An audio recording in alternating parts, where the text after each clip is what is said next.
Hello friends, welcome back to my YouTube channel. So दोस्तों, कैसे हैं आप सभी? हमें कमेंट करके ज़रूर बताइएगा। सो दोस्तों, आज से हमने यूपी टेट क्लास शुरू की है, जिसमें आज हम हिंदी की क्लास लेकर आए हैं और हिंदी में हम बात करेंगे हिंदी वर्णमाला की। सो आइए दोस्तों, आज की क्लास की शुरुआत करते हैं।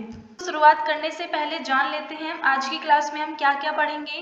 तो हम पढ़ेंगे वर्ण किसे कहते हैं, सेकंड वर्णमाला किसे कहते हैं, अगला फिर स्वर किसे कहते हैं, स्वर के कितने प्रकार होते हैं, ह्रस्व स्वर क्या है, दीर्घ स्वर क्या है, प्लुप्त स्वर क्या है, संयुक्त स्वर क्या है।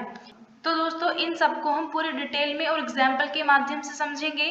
तो प्लीज़ दोस्तों, क्लास में एंड तक बने रहिएगा और कमेंट करके ज़रूर बताइएगा कि आपको ये क्लास कैसी लगी। तो चलिए दोस्तों, आज की क्लास की शुरुआत करते हैं। तो दोस्तों, सबसे पहले हम बात करते हैं वर्ण की। वर्ण किसे कहते हैं? तो देखिए, भाषा की सबसे छोटी सार्थक इकाई को वर्ण कहते हैं, जैसे क, ख, ग, घ। तो देखिए, इसे समझते हैं। जैसे मैं यहाँ पर एक वर्ड लिखती हूँ, कथा। तो देखिए, कथा शब्द को हम 4 वर्ण में विभाजित कर सकते हैं, जैसे का प्लस आ प्लस था और प्लस आ। तो देखिए, हमने एक शब्द को 4 वर्ण में विभाजित कर लिया, लेकिन हम इस वर्ण को विभाजित नहीं कर सकते। यानी कि हम का को विभाजित नहीं कर सकते, आ को विभाजित नहीं कर सकते। तो वर्ण क्या है? वर्ण को हम छोटे छोटे टुकड़ों में नहीं बांट सकते हैं।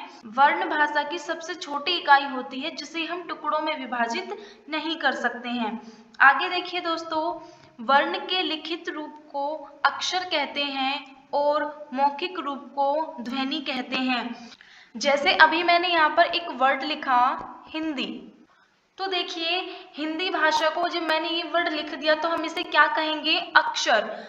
मैंने हिंदी शब्द बोला तो ध्वनि सुनाई दी आपको, तो इसीलिए इसके लिखित रूप को अक्षर कहते हैं और मौखिक रूप को ध्वनि कहते हैं। आगे देखिए, हिंदी में उच्चारण के आधार पर 52 वर्ण होते हैं, जैसे ए, आ, ई, उ।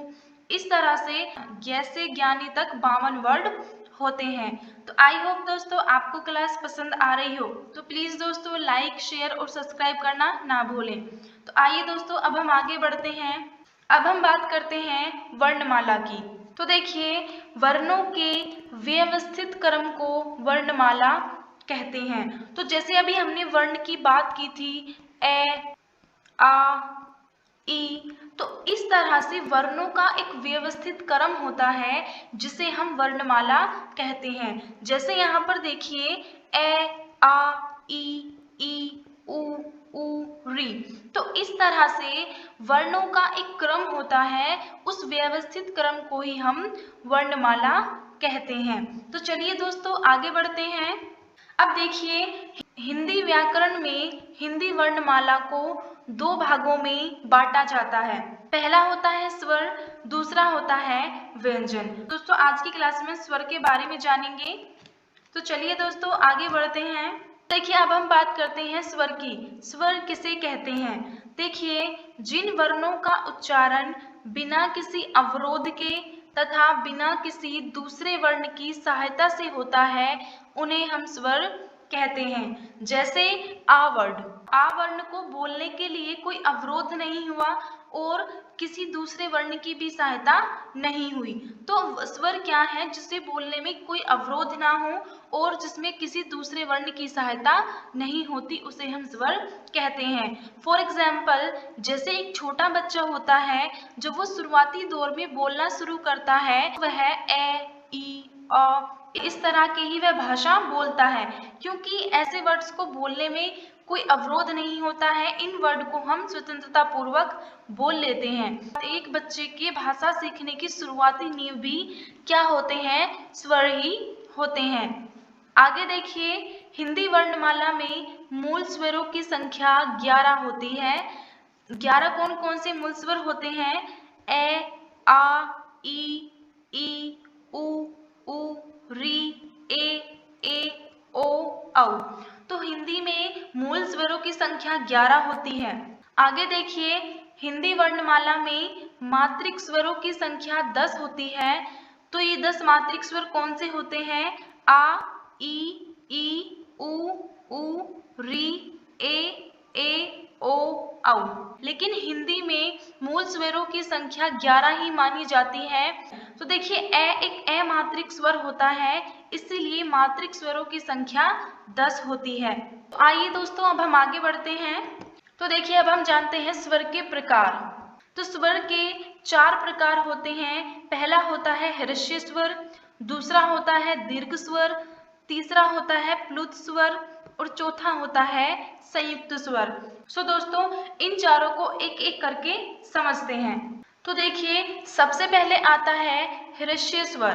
तो देखिए इसमें वे स्वर जिस वर्ण के उच्चारण में बहुत कम समय लगता है वे ह्रस्व स्वर कहलाते हैं। ह्रस्व स्वर 4 होते हैं, ए, ई, उ, री। ह्रस्व स्वर जिनको बोलने में बहुत कम समय लगता है, जैसे आ, तो आ को बोलने में बहुत ही कम समय लगता है। इसी तरह से ई है, उ, री, इन वर्णों को बोलने में बहुत कम समय लगता है, इसलिए हम इन्हें ह्रस्व स्वर कहते हैं। तो देखिए ह्रस्व स्वर एक मात्रिक वर्ण होते हैं। एक मात्रिक का अर्थ होता है जिसमें केवल एक मात्रा होती है। जैसे आ में कोई दूसरी मात्रा नहीं है, उसी तरह से ई में भी कोई दूसरी मात्रा नहीं है, उ में भी कोई दूसरी मात्रा नहीं है और री में भी कोई दूसरी मात्रा नहीं है।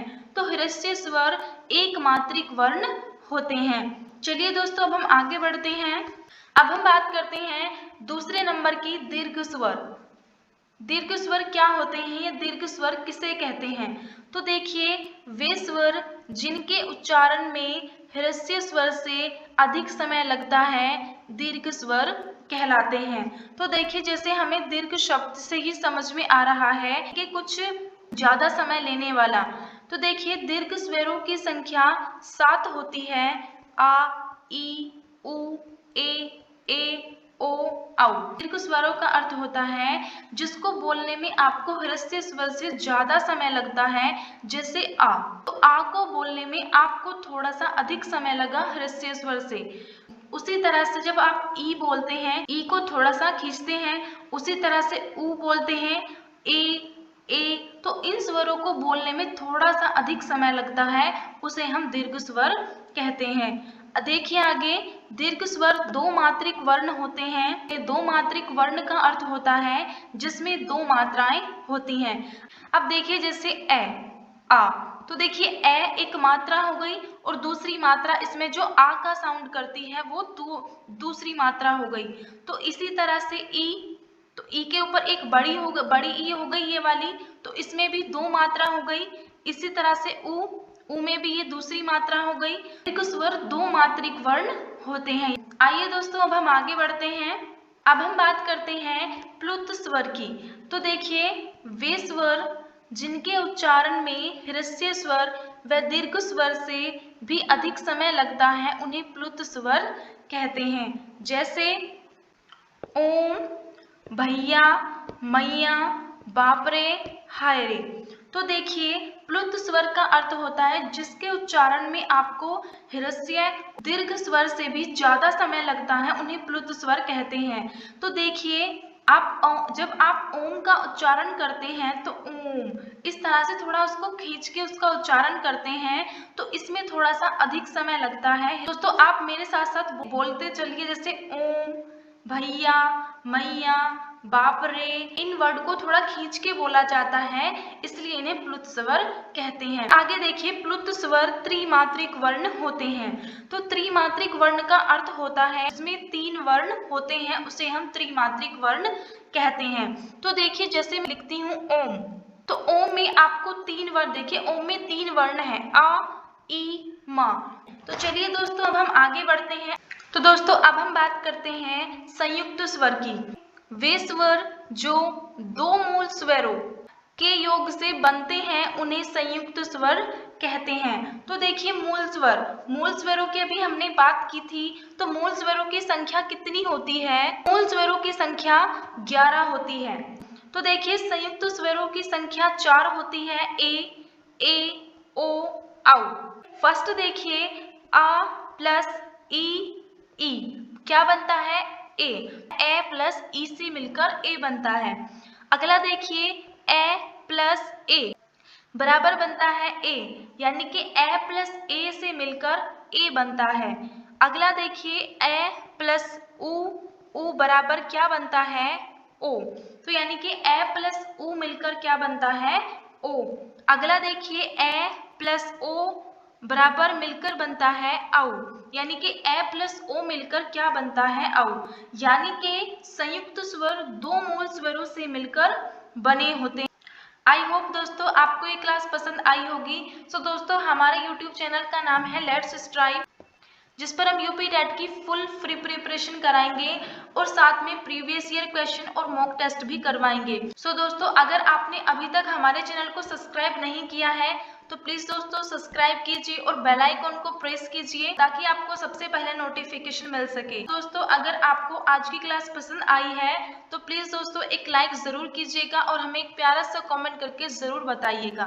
तो चलिए दोस्तों आज की क्लास हम यहीं समाप्त करते हैं और बहुत जल्द हम दूसरी क्लास में मिलते हैं। तब तक के लिए सेफ रहिए और स्वस्थ रहिए। धन्यवाद।